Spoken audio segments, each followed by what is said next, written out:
Hi folks, Dave, the Honest Audiophile. This is the Death and Ray Clarinet, and these are my Honest Audiophile impressions. I want to thank Death and Ray for providing the Clarinet for a review. To greatly appreciate it. Death and Ray, you rock.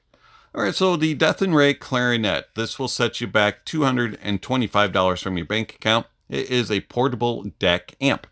The Death and Ray Clarinet comes in this little black box. You get some branding on the front side, and it says an expedition in pursuit of supreme audio experience. The inside is just full of foam to hold all that they include, so it's not really anything too exciting to show. So the things that you get the Death and Ray Clarinet, you get a carrying case, or protective case.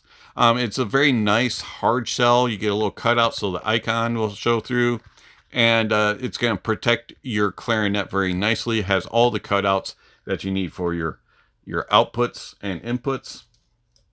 And then you get a coaxial adapter and a fiber optic adapter, and then a very short right angle USB-C to USB-C cable.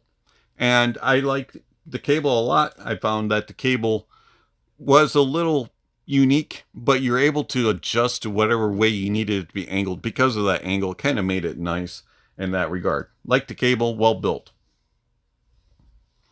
The clarinet, very nicely looking. You get this kind of slate color aluminum. Get a logo here on top. Purple volume knob power button. Clicks when you turn it on.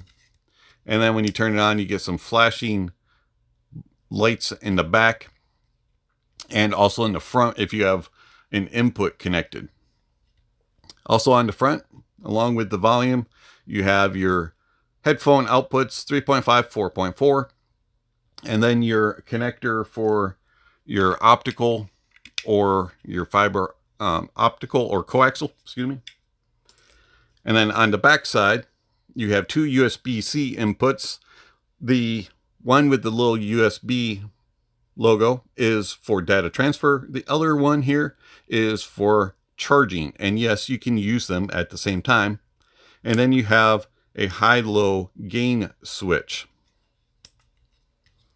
Overall, it's a very well-built device. I really do like the build and the feel of it. Without the case, it's very, very small. Roughly weighs 162 grams. Extremely small and very lightweight.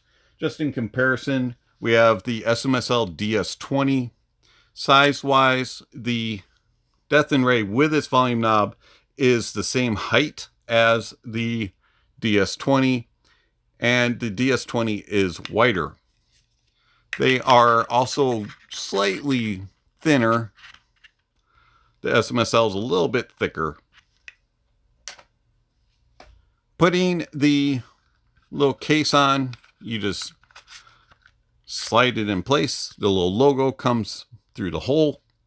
You have plenty of room for all your cables, and you can still hit the gain switch. And then in the front, you have plenty of clearance. And it barely adds any weight or thickness to the clarinet. It's still very, very small and lightweight. And it's going to protect it and keep it nice looking for a long time.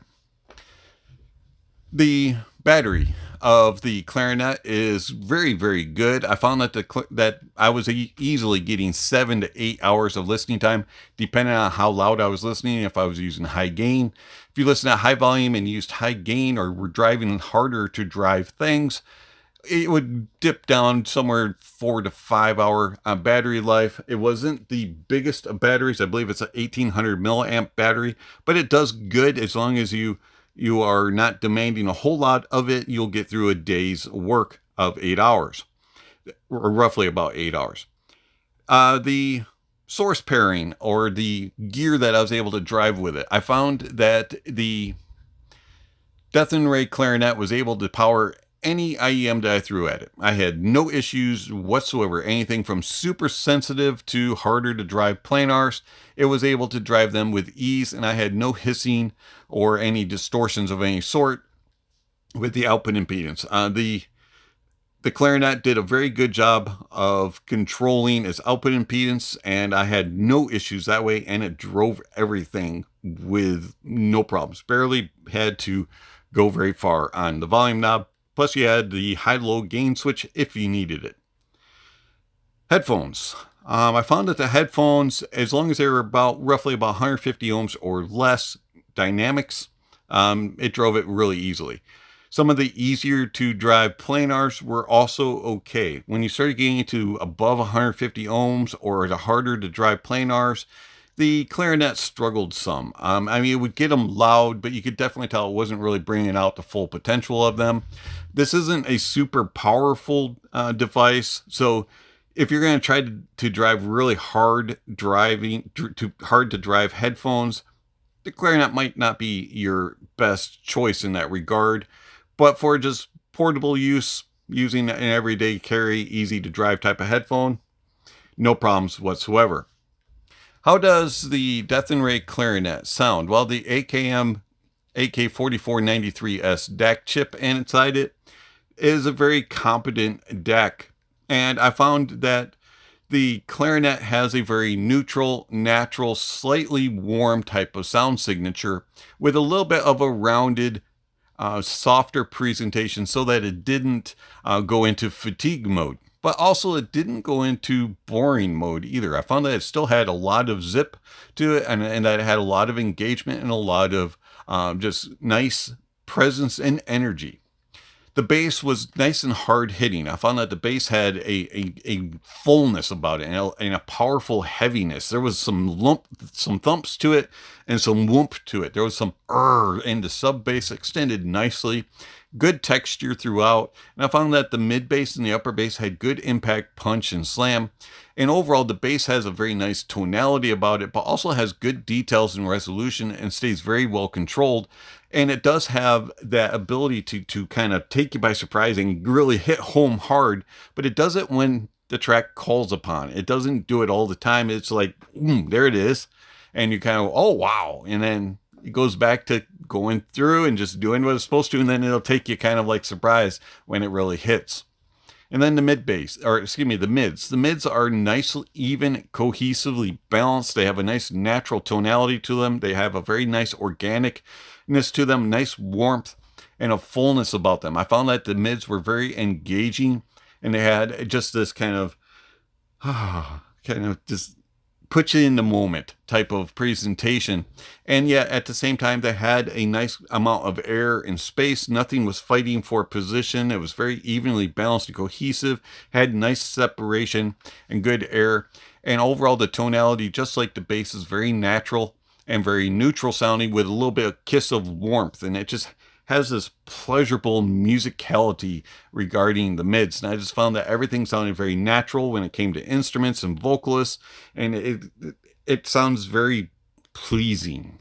And then going into the treble extends nicely. There's good air and space, nice amount of energy with a good amount of sparkle and energy and a little bite and crispiness, but at the same time it has this little rounded softness to it, just enough to take those little peaks off that at times can be a little too much.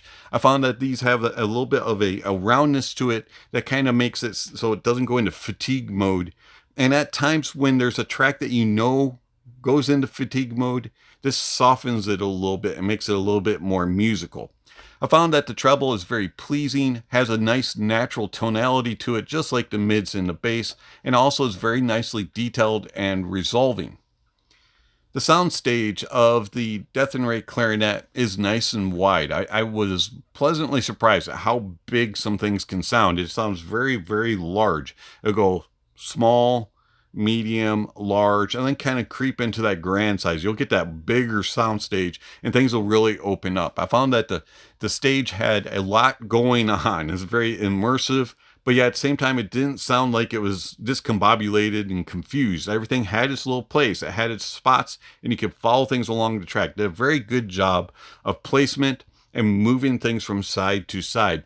It was very precise and accurate. You could go, that's right there, and you could track them. And then that's behind, that's in front, that's side by side. Oh, they crisscross. You could follow things and dissect the stage very well. Also has nice depth and layering. Everything has its own little place. Everything is very precise and accurate, and it's a very defined, immersive soundstage. And then details and resolution. I found that the details that the Death and Ray Clarinet brought out were very good for its price point. I was rather surprised at how much information I was getting. I was never lacking anything. Resolution wise is also quite good, but it does have that little bit of a rounded, smoother side of things. So you do lose just a little bit of the bite and crisp and edginess every now and then. But for the most part, I found that it was a very detailed and resolving DAC amp. Tonality is also very good with its tone and timbre, sounding very natural and accurate. You can easily determine what instruments they are, and you can follow them through the tracks very easily. The Death and Ray Clarinet. I like this. I like this a lot. It's a really, really good portable DAC amp. How does it compare to the already mentioned SMSL DS20? Now, we mentioned about the size and the weight. The SMSL DS20 is significantly heavier than the Clarinet. Similar size, other than the DS20 is slightly wider.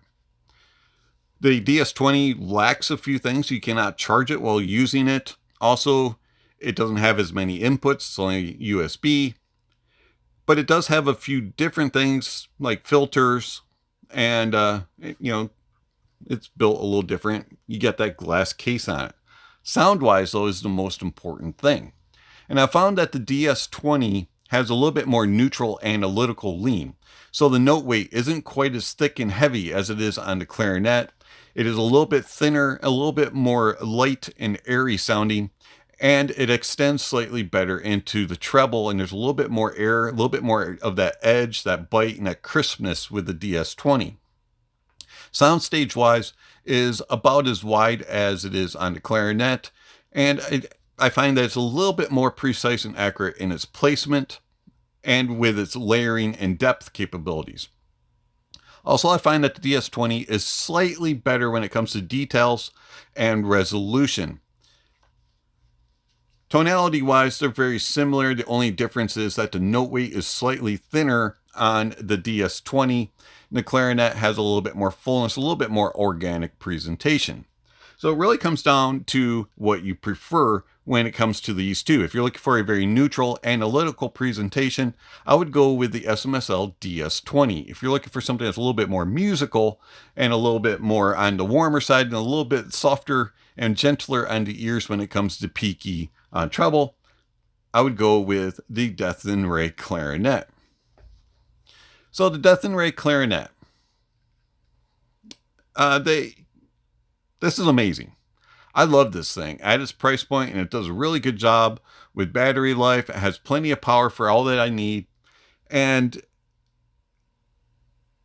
at least in a portable sense. And when it comes to just size-wise and weight, it just disappears. It's not hard to transport, has a nice protective case, looks really cool. Love the purple knob. So yeah, I highly recommend the Death and Ray Clarinet. It's been Dave, the Honest Audiophile. Thanks for watching, and I'll catch you on the next video. Speaking of next video, somewhere on the screen, subscription links and notification bells. If you haven't already, please check those off.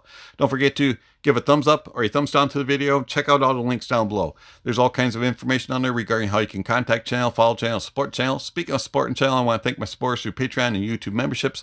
Thank you very much for all that you give to the channel. It's much appreciated.